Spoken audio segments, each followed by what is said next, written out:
be taking the webinar today on the complete guide to notional rent. Just to run through some information about GP surveyors, we're specialist premises surveyors for healthcare and primary care. We're based in Sheffield, but we cover the whole of the UK. So some of you might have heard of us before or might have done work for you. We've been working up and down the country for the last 22 years, mainly on notional rent things, as notional rent reviews, as well as market valuations, sale and leaseback, rent reviews, lease renewals, and pharmacy rent reviews or pharmacy implants. We carry out roughly 300 notional rents a year. So we do the rent review, challenge that on GP's behalf to try and get them an increase, which you're going to learn a bit more about today. But just so you're aware that we do around 300 a year, so our knowledge base and our evidence base is quite vast. So what we're going to cover today, premises cost directions and notional rent, how notional rent is calculated, your CMR1 forms, checking a notional rent figure is correct, how to challenge a notional rent figure, and then common discrepancies in notional rent valuations and improving the practice as well. So without further ado, I think we'll jump straight into it. So what is notional rent? Notional rent is a method to reimburse GPs who invested their own funds or borrowed funds to provide a surgery premises. It's different to the commercial property market, in the fact that the NHS is paying and reimbursing your rent. So it kind of sits secondary to a commercial basis of property or a housing basis of property.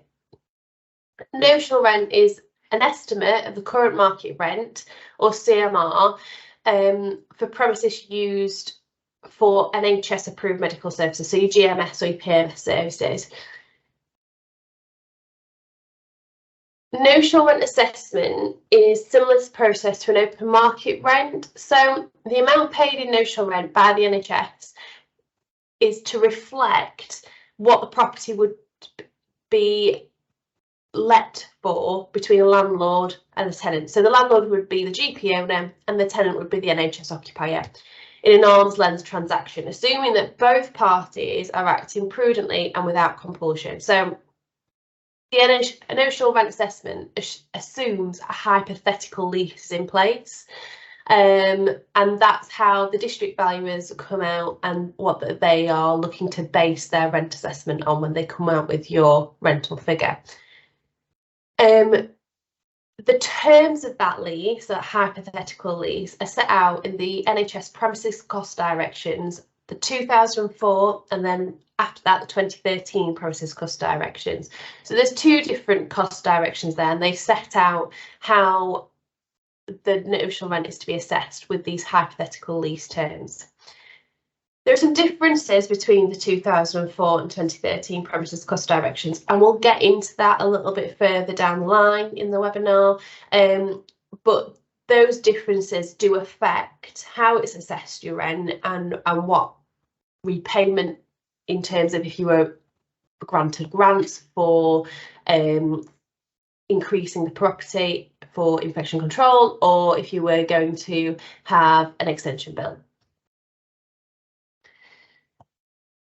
So the premises cost directions, and then I think Tom's got a poll to launch, just so we know which one most people are on.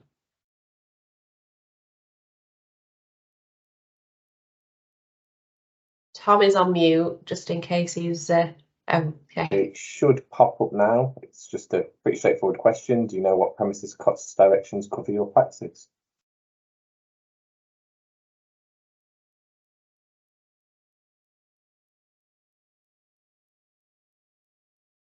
So got, I think that's, well. Oh, there we go. I think. Getting there, nearly everybody's did it. People have answered.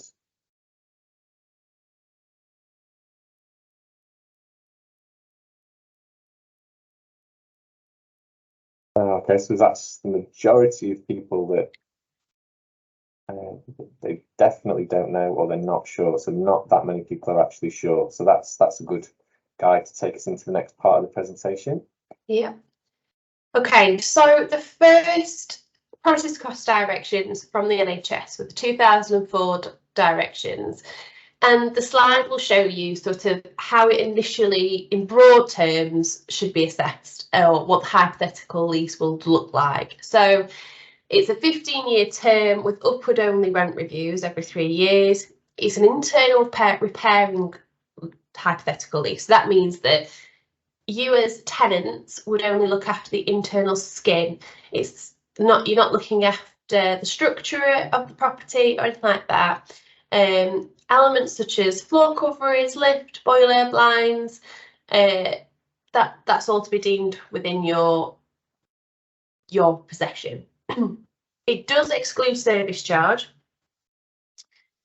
and excludes rates as well, exclusive of rates. So it includes rights to assign or sublet. So if you have other services that you're providing for example, physios, diabetic eye screening, anything like that that you're providing that aren't within the norms of GMS contract services.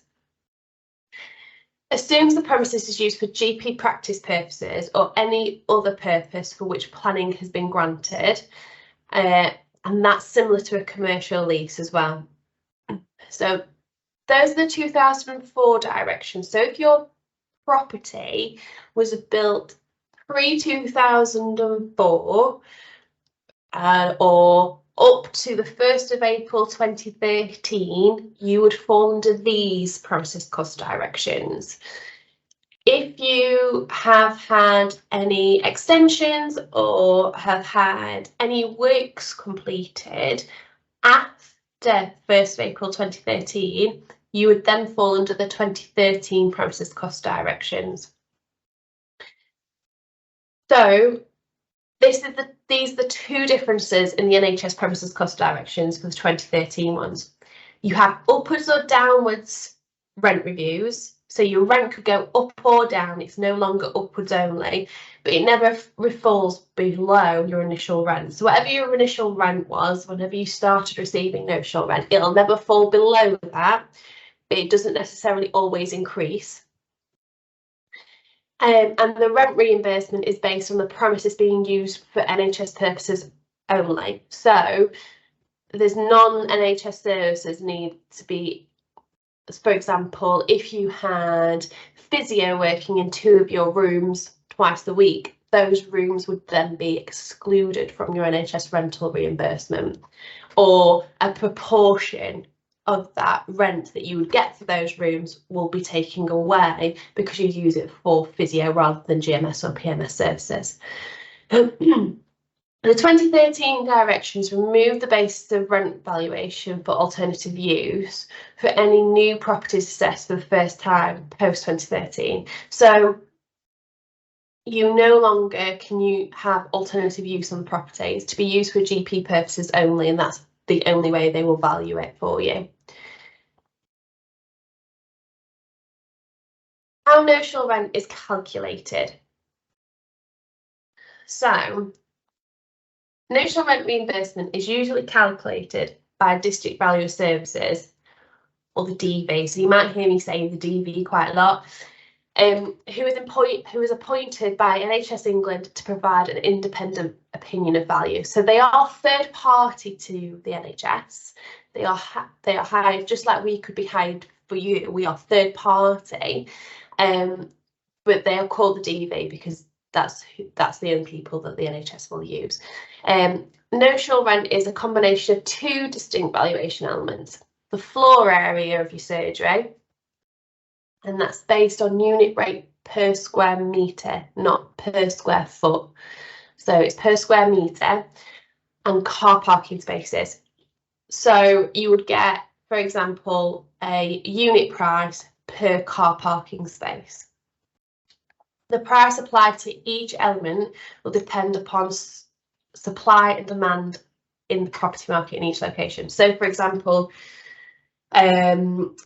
Liverpool would have different evidence suggesting different price per square metre or car parking spaces to, for example, Sheffield, where we're at.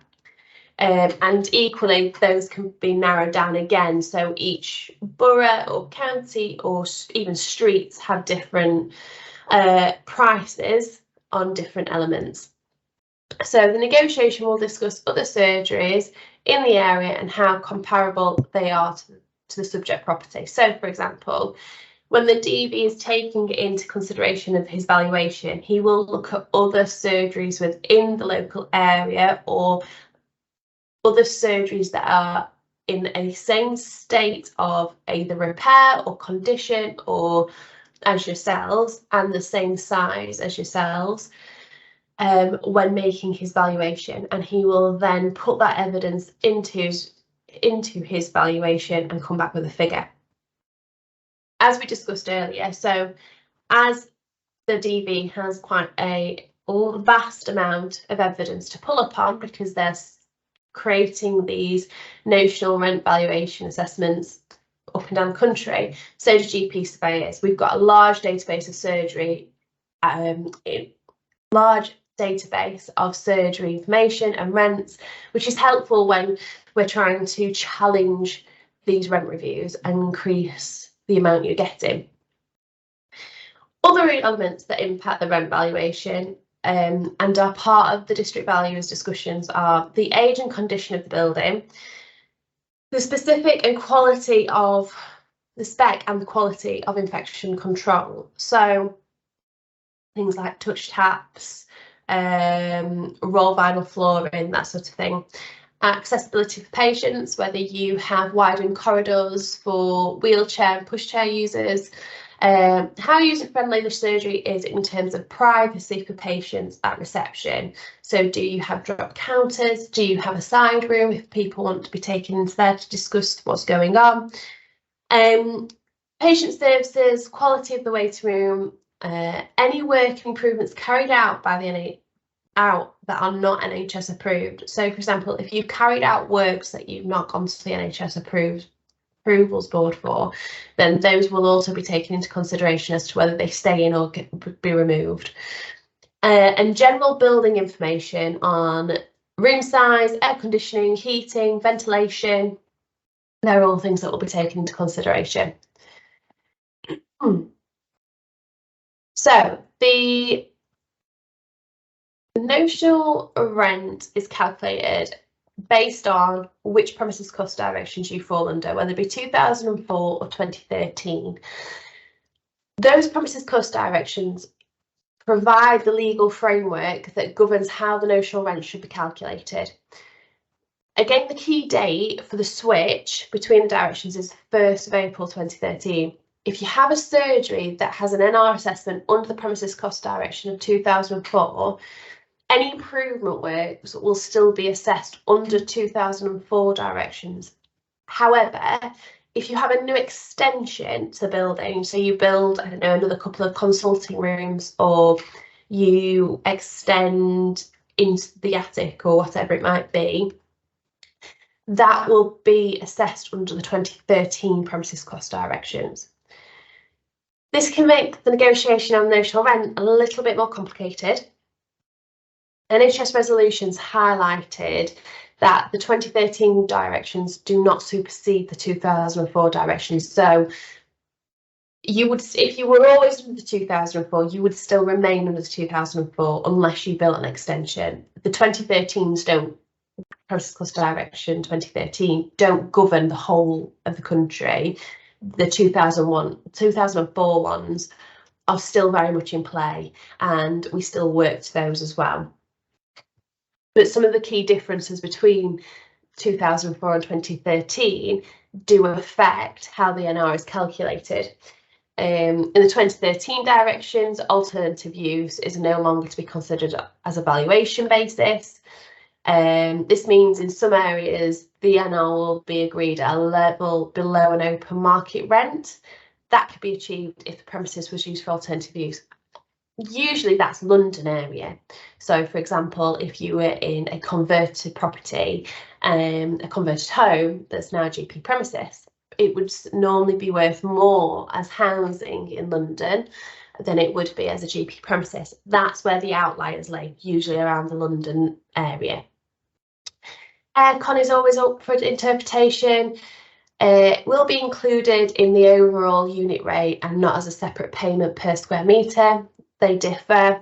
And tandem parking, so where you have a car parked behind the other one, it's not eligible in reimbursement under the 2013. It is in the 2004 premises cost direction. So they're just some of the differences that we're working towards in terms of when we challenge rents or when the DV is coming out to assess you.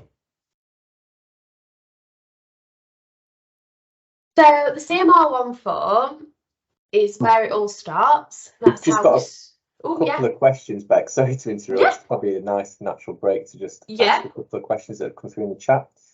So this is about the cost directions. Would the 2013 premises cost directions apply to a whole building or just an extension? So I guess if you've got the two are built at separate times, which applies?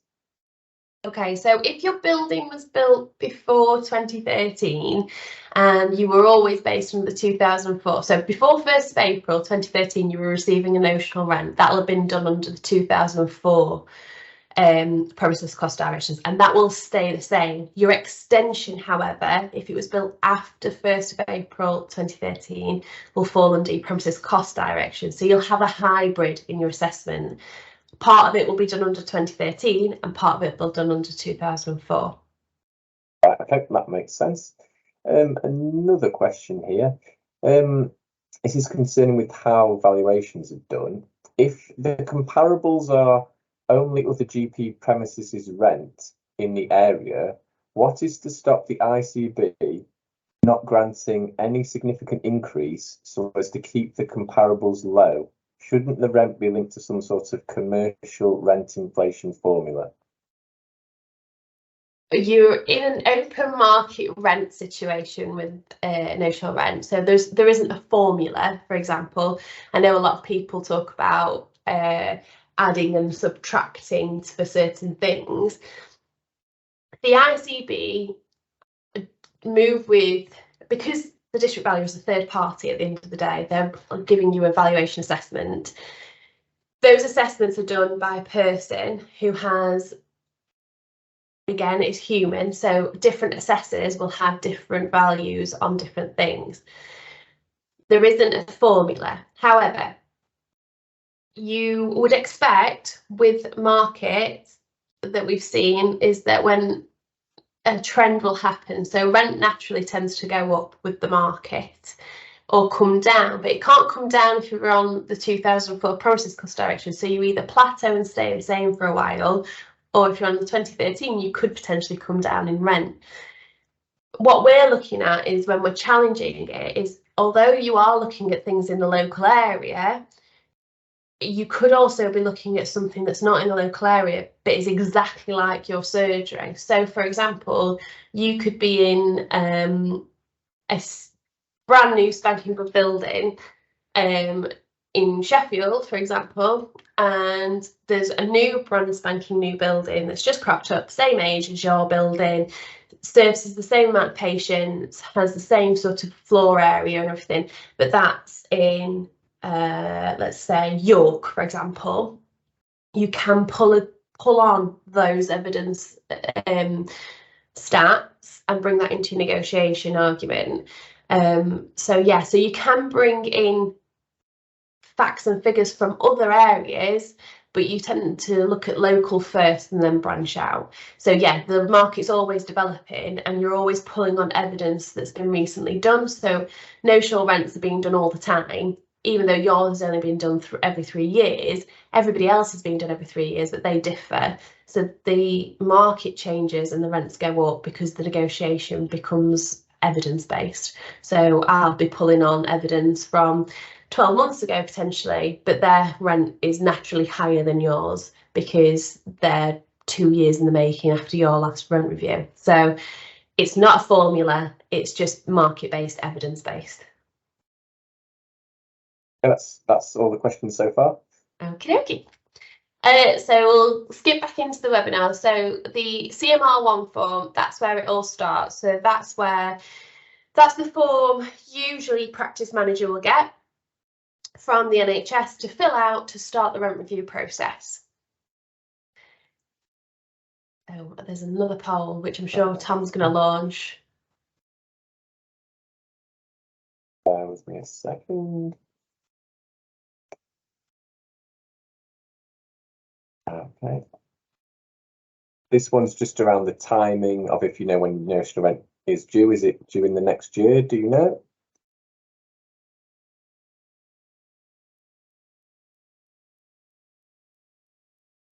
Okay. About half the people answered so far.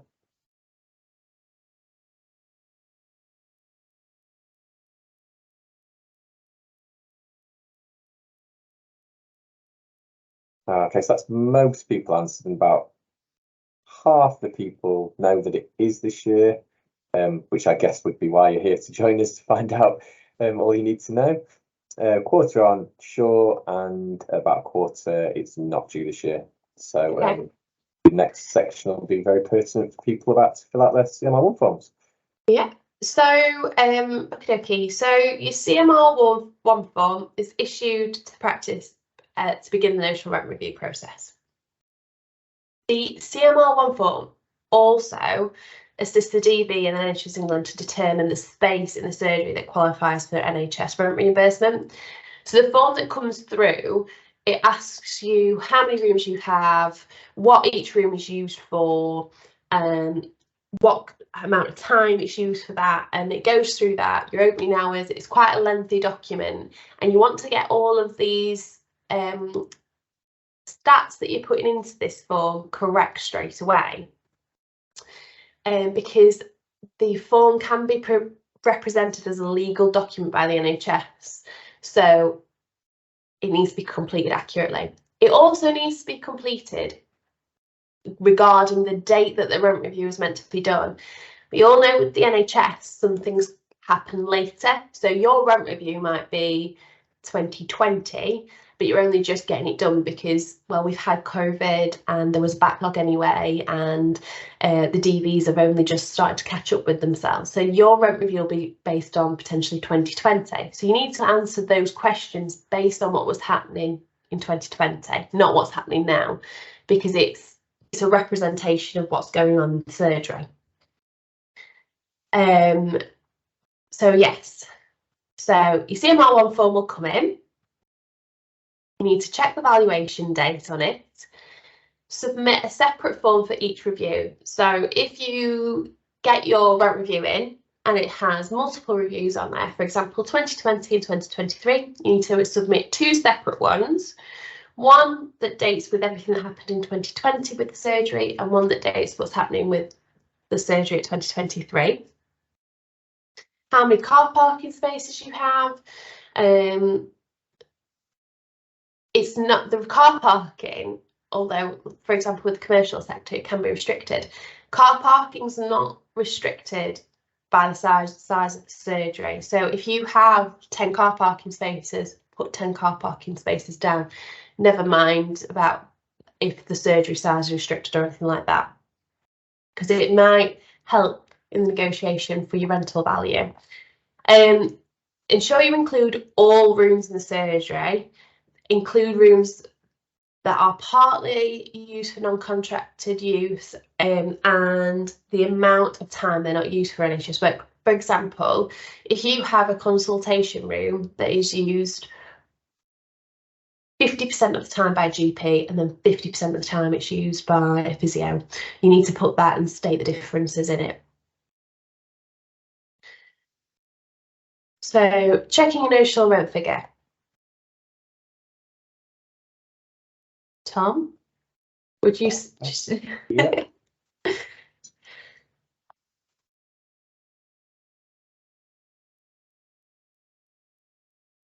Okay, so does your practice have their notional rent figure checked by an independent surveyor?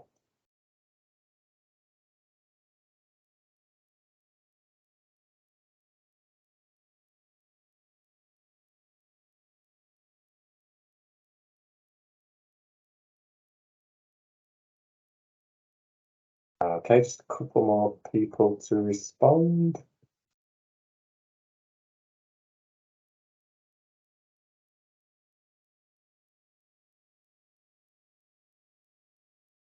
Okay, that's the majority of people. So far, more than half the people on the webinar do, and about 40% of them aren't sure.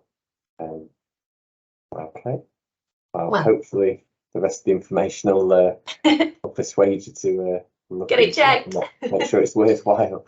Yeah. Right, I'll just close that poll. That's all done for the polls now. Okay. Oh, have we got any questions? No more questions. So. No. Okay. So when you sent your CMR1 form back to the NHS, your DB will have your assessment done. They may or may not come to the surgery, and you may not hear from them for several months, but you will receive a CMR6 form after filling that out. And your CMR6 form will contain the DB's opinion of your rental figure. So you'll get this form through. It will break down what the DB opinion is for each floor, usually, and the car parking. If you'd like to challenge the DB opinion, you will have to give your reasons and provide comparable rental evidence to justify the challenge. So this is where having a third party to represent you will really come in handy, because, for example, GP surveyors, we've got all the evidence to challenge your notional rent to make sure that you're receiving the correct amount of notional rent, not an increased amount, what you should be receiving that is correct. So what we're looking for is that if we're going to challenge notional rent, it's because we want to bring you up to where the market actually sits and where you should sit in the market, not because we're just going to challenge them repetitively. If you're at the right amount, we will say that to you, because we'll have looked at all the comparable evidence in our database and go, actually, yes, you're at the correct amount. What we tend to find is we might have pulled evidence from somewhere else that DB hasn't, and then we're looking to challenge that notional rent for you to bring it up to where we believe you should be in the market. Your notional rent can be challenged up to 3 years from the date of the CMR6 letter. So this is really important. So even if you have a rent review that's only just been completed by the DB and you've just got your CMR6 letter through, we have 3 years, or you have 3 years, to challenge it from the date of that CMR6 letter. So if you go back and find that you had a CMR6 letter given to you last year, as long as you've not accepted or written to accept those notional rent figures, we can still challenge it. So if you've got any prior CMR6 forms that you go, well, we didn't actually accept them, we could look at the dates of the letters and see if we can challenge those for you. And anything that we challenge is backdatable. So if we challenge and win for you, you can get a backdated payment that covers that. A specialist healthcare surveyor will inspect the surgery, measure it, take detailed photos of the surgery, and also take notes of infection control that you are providing the surgery. We may not have to come out if we've already been out. It's very much a thing of if something's changed within the surgery. So if we came out, for example, 5 years ago, but nothing's changed, you've not had an extension, you've not had any improvement works done or anything like that, then we don't necessarily need to come back out. We can just look at the rent and do a desktop valuation within the offices. So then we go on to, we measure and check the area of the surgery is eligible for notional rent. So an inspection includes measuring, taking photos of each room and creating plans for the building. And then what we do is we go around and we make sure every room that we've taken can be included within the notional rent assessment within the premises cost directions you fall under. Certain things can be taken away. For example, if you have a sloping roof, if it's lower than 1.5 metres, depending on which premises cost directions you're in, that room could be taken out and you won't be reimbursed on it. We can often negotiate to ensure some areas of plant rooms, covered pram areas, staff showers and entrance lobbies can be included in the rent, and other things as well, admin areas that the DV might not have taken into consideration when they did their inspection, but we can look to put that back into your notional rent for you. What are the factors taken into account when assessing your notional rent? Premises size, are the rooms adequate size? If it's converted property, are there any compromises that have been made due to the layout? Sorry, due to the layout that make it difficult for wheelchairs, pushchairs, or are extra wide corridors already included in the surgery design? So when you're in a converted property, we're looking at what changes could be made to make it better, or if those are even possible within the design of your surgery, and making sure that they're adequate to serve the patients as well. Is the surgery large enough to accommodate the patient list size? So we're always looking at how many patients you have, full-time equivalent doctors, just to make sure that everything that we're looking at and going to pull for evidence matches up. And comparable premises, are there any other services that are similar, any other surgeries that are similar size and up to the same spec nearby? And when were their rent reviews last carried out? So for example, did we do a rent review service for somebody in the local area last year who's in the same sort of size and spec of your property? And were the NHS figures challenged, or were they from the DV and there was just a natural uplift? So we use all that sort of evidence to look at the negotiation for you. Local area, what type of area is the surgery located? High value residential or commercial, nearby property marketing price booming. So there's lots of stuff that have gone up, that's gone off in the last 6 months in terms of housing prices, commercial lets and things like that, the banks and what they're lending on. So they all do take an effect on your notional rent.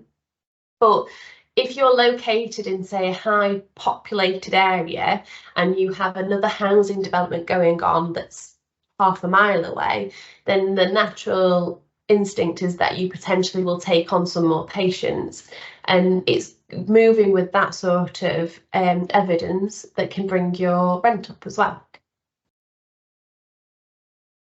When checking areas that can be included in notional rent, need to consider. So corridors, some areas essential, for example, fire escapes are not included in your notional rent. Some corridors aren't included in your notional rent. Attics are a judgment call if they're usable spaces. So you'll see further down where people have made the attics of their surgeries usable spaces, for example, notes to be stored up there, and then they can be assessed if there's enough headspace. So if it's higher than 1.5, then we can look at potentially putting it back into your notional rent. Basements, again, the same as the attics. Is it usable space? Can it be accessed relatively easily? And yeah, then they could look to be put back into notional rent. That's something that we definitely do regularly. They might not be put in at a full price of a normal room. For example, it could be 40 to 75% of the notional rent if the room was fully accessible. As we all know, attics have sloping roofs, basements tend to have a lower roof. So yes, there's those things we have to take into consideration. So they might not reach a full notional rent per square metre, but they could easily reach 40 to 75% of that unit rate. Check storerooms, bin stores, pram areas, and see if we can get those included in the notional rent. Lobbies are sometimes only included at 50%. So yeah, there's a lot of things we can look at. Garages, all usable areas included in rent evaluation need to have at least 1.5 metre headspace there. So that's what we're looking at. Otherwise, the DV will just disregard it. So here's some of the pictures I was talking about. So this is where people have used attic space for notes, for storage, to get that space included in the notional rent. And some areas, in some areas around the country, the attics have attracted a notional rent that's a percentage of the ground floor unit rate as well. So that's quite good. So you could be getting 75% of your ground floor unit rate on your attic, which is just storing notes. It's just very dependent on your surgery. Bin stores that achieve notional rent reimbursement. So you can see that they're covered. So those have also been put into notional rent. And basement areas as well. So you can just see, again, these have all had storage in for notes or medical equipment. Again, storerooms. That areas used as storage at less than 1.5 metres are usually excluded. So in the second picture, you can see that there's a slight sloping roof. So before, at the end of that, that's less than 1.5 metres. So that part of that room was excluded, but the part of the room that's not under 1.5 metres has been included. We've just got a couple of questions. We've got 3 questions. We've got a practice here that's got 2 surgeries. One was last visited in 2019. The other visited and not issued any report. They're constantly chasing the NHS, but have had no updates. So I'm presuming from that they've basically been visited, but have not had any CMR6s sent back. Have we got any advice for them? Yeah, if you know the DB that came out and visited, if you know his name, you can take that back to the ICB and to NHS England and say you had a visit by such and such. On what date? We're still waiting to receive the rental reimbursement for it. But yeah, sometimes they might come back and say that that district valuer might have left or that they're looking to complete it. Other times they will just send you out a new CMR1 form to restart the process. Currently, ICBs and NHS are very overwhelmed, shall I say, with the amount of notional rents that they've got to do. And since they created or had a rejig for the ICBs to be renamed to ICB, they are very understaffed. The DB office is very understaffed as well. So yes, you could be waiting a while. But yeah, it's always worth chasing. Also, chat to your LNC. Sometimes people in your LNC know somebody within your ICB and they can contact you for them. But that's about as much as you can do. You can't challenge anything until you've had the CMR6 letter. Okay, got a couple more questions. What is the average time to complete an appeal? We've had an appeal ongoing since May 2022. Oh, that's like, how long is a piece of string? And I hate to say that time frame, which is really awful, and I'm really sorry. For us, we can be as quick as you like, but you are dealing with the NHS at the end of the day to do your negotiation process. So you have a third party element that's not really answerable to anybody, then they will deal with it in their own time frame. We have had appeals that have been done within 3 months. We've had appeals that have been done in 18 months. It's just so relative to the district value you're negotiating with, the NHS as well, because the district value has to get something signed off by the NHS if we're going to agree an increase. So it's all very dependent on them going through the protocols they've got to go through. But yeah, I mean, I like to think that we negotiate pretty quickly, but it is how long a piece of string is. Best thing I can say is, if you are wondering, and if we are negotiating for you, give us a bell and we can tell you exactly what's going on and who we're negotiating with them. And there might be something, for example, I know one of the DVs went off for a month last month. So there was just no negotiating because no other DV covers their work. So it's that kind of thing that we're up against. So yeah, it's how long a piece of string is, unfortunately. Okay, next question is, Is the rent review done automatically after 3 years by the Health Board in Wales? Is the rent review done automatically? Yeah, so the Health Board in Wales is pretty good. And I'm not one to big people up, but the Health Board in Wales is pretty good. So yes, usually it should be done just automatically. You'll still receive all the same forms. They might call them Prem 1 forms. So they used to be called Prem 1s everywhere. And then we renamed it all to CMR 1 forms. So they still go through the same process. It should automatically be done. What I would say is if you've seen that your last rent review was back in 2020, you can contact the Health Board. Usually the Health Board in Wales will get somebody on it pretty quick. So yeah, if you can see that you do one and you've not heard anything, give them a bell. If you have had the Prem 1 form, it might be that they're just going through everything now. But yeah, they should automatically be triggered, but everybody's got a backlog. Okay, we've had a couple more questions and we've also had a couple of emails through. Just conscious of time, I think we should just crack on with the rest of the presentation. We've got another section to go, and then we'll try and answer these questions at the end of the session. But if we don't answer your question by the end of the session, we'll email you back a response if that's okay. Yeah, don't. And this next bit is pretty swift, so I will be swift with it, don't worry. Okay, we'll circle back. Okay, so challenging notional rent, especially surveyor will inspect and make a plan of the property, photos, and go through the DV's facts with the CMR 6 letter. And if there's any errors or incorrect, that's where we'd probably look to challenge first. The surveyor will compare all local comparable evidence that they have within their evidence bank, and then the surveyors will look to make a professional appeal for you.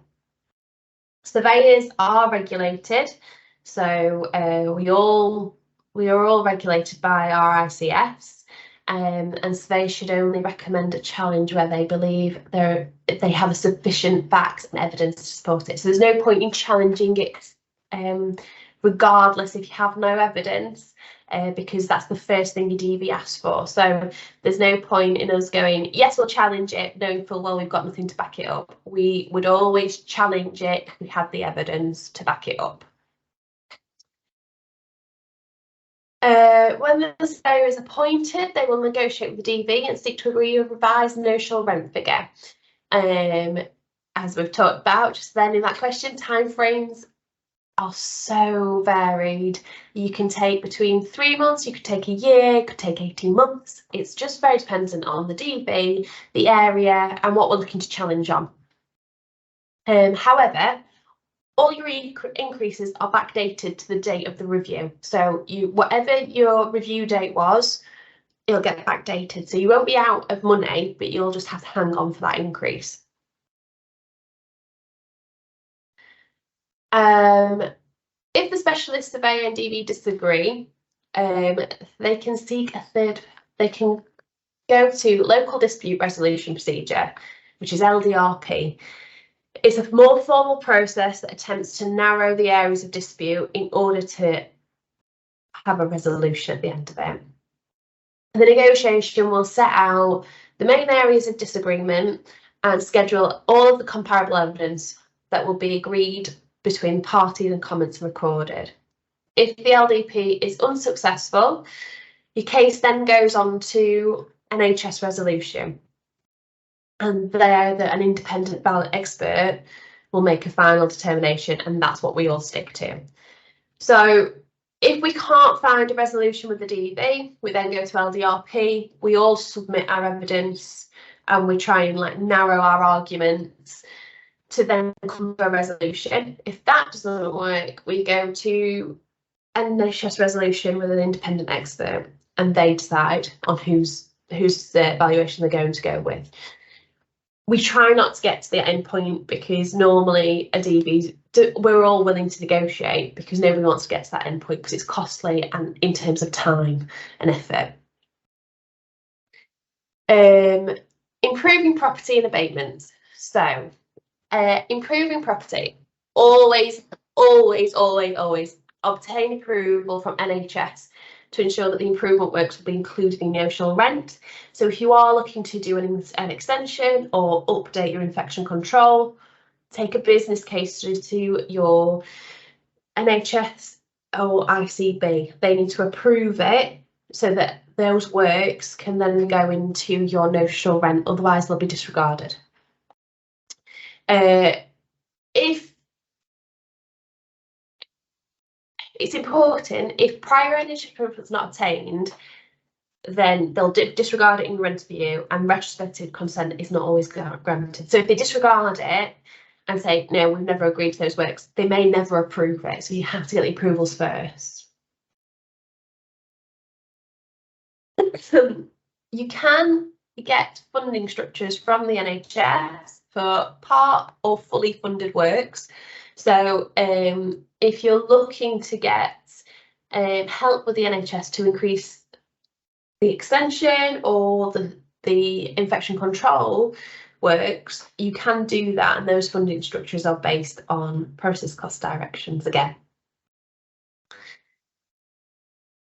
So if improvements are NHS funded, or a portion of your notional rent will be subjected to abatement. So if you have some works done that have been approved by the NHS and they have funded a portion of those works, this is how, on the slide, you can see how abatements would occur. So in the 2004 cost directions, regardless of the amount that the NHS puts in, they always had a 10-year abatement period. So that's 10 years of them cutting how much notional rent you receive on those works to recoup the funding they gave you. The 2013 is set out differently, as you can see. So works up to 100,000, you have a 5-year abatement.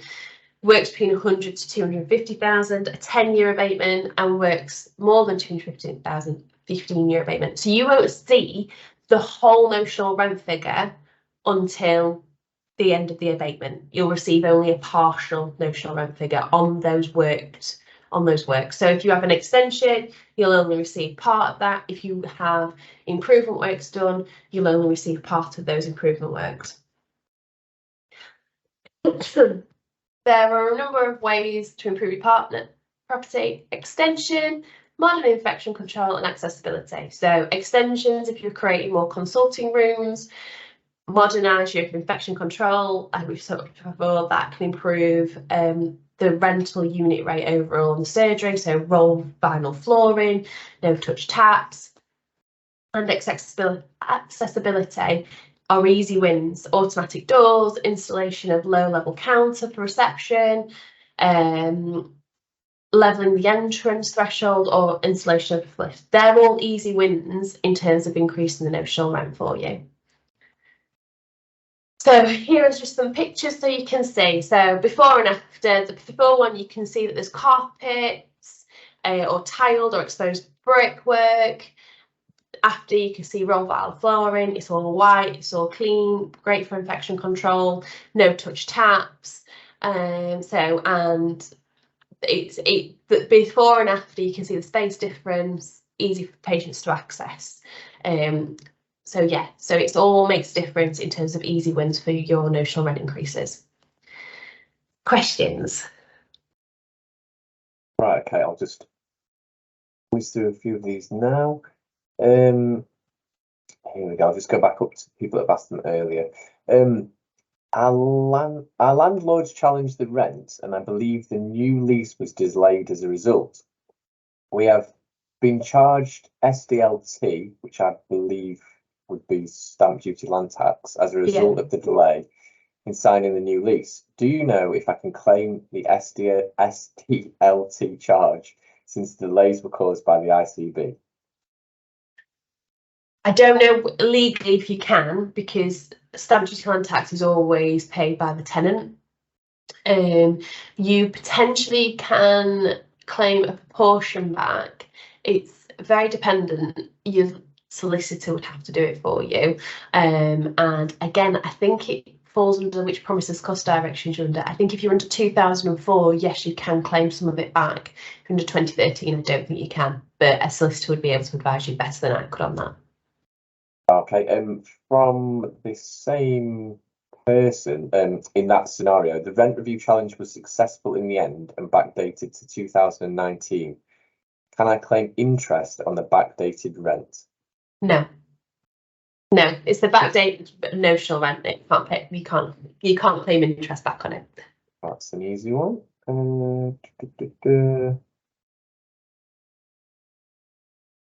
Okay, and a question we've had emailed in. We've seen no movement on notional rent in the last 15 years. I know up until more recently we've had low base rates and inflation, but no movement at all suggests a drop in settlement figures being agreed with the DV. Can you explain? Well, I guess they're looking for a reason why they've not had a rent increase for 15 years, which would seem odd. It does seem extremely odd. My question would be, have you challenged it with a third party surveyor, a primary healthcare surveyor specialist? Because it would seem odd that you haven't had an increase. So either something's happened within the surgery or you haven't challenged it with a surveyor. A DV might not necessarily put the figures up. Sometimes we find that you were overcharged in notional rent, so they over-assessed you, but over 15 years, that's unlikely that they over-assessed you by that much of time. So yeah, I would definitely be having a third party look at it, because that would suggest that either that's not happened or something's happened at the property that is more detailed that we need to know about. Okay, and one last question that's coming over the email. How much can a surgery charge for services such as heating and lighting for third parties using a room before it affects the amount of notional rent they receive? I guess they must be subletting to a third party. Yeah, so if you're subletting into a third party, your notional rent will be affected either way, depending on which premises cost directions you're under, because it's the rent on the room. You can charge a third party service charge based on the proportion of time used in that room. So for example, if that room was 5% of your property and they were in it 100% of the time that the surgery was open, you could charge them 5% of the bills, for example, in a service charge, as long as that's written into a contract. Either way, it's going to affect your notional rent, because that room isn't solely used for GMS or PMS services. So it just depends on which premises cost directions you're under, and that would be taken into consideration on the CMR1 forms. You wouldn't necessarily have to state that they're paying a service charge. Okay, there's no more questions in the chat, so if we'll just hang on a couple more minutes. Obviously our contact details are there, our website address, you should have all that anyway, but I'll just leave that book there for you to have a look at. And we'll just be here for a couple more minutes if anyone else has got any other questions. If not, obviously, thanks for your time and thanks for joining us.